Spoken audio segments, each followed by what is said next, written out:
Techno Spark 40 Pro Plus telefoniga qanday quvvatlagich tanlashni bilmayapsizmi? Sizning ham telefoningiz sekin quvvat olyaptimi? Balki siz quvvatlagich tanlashda xato qilgandirsiz. Unda sizga beradigan ma'lumoti manfaatli bo'ladi va telefoningiz sizga uzoqroq vaqt xizmat qiladi deb o'ylayman. Batareyka sig'imi 5200 mAh litium polimer lipo batareykalar tizimi mavjud. 45 vatt quvvatlagich talab qiladi. 45 vattdan kam bo'lgan quvvatlagich qulash tavsiya qilinmaydi. Bu telefon batareykasi tez ishdan chiqishiga, shishib ketishiga olib keladi. Simsiz quvvatlash tizimi mavjud.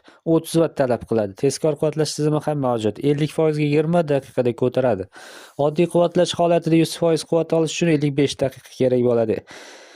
Internetdan foydalangan 10 soati 41 daqiqa, videolar tomosha qilgan 14 soati 40 daqiqa, o'yinlar o'ynaganda 6 soat 9 daqiqa, kutish rejimida 98 soat, umumiy avtonomik holatda 23 soat 24 daqiqani tashkil qiladi. Agarda sizga ham shunaqa ma'lumotlar qiziq bo'lsa, videomiz izohiga yozib qoldiring. Videomiz manfaatli bo'lgan bo'lsa, bizlarni kuzatib boring. Hozircha xayr, salomat bo'ling.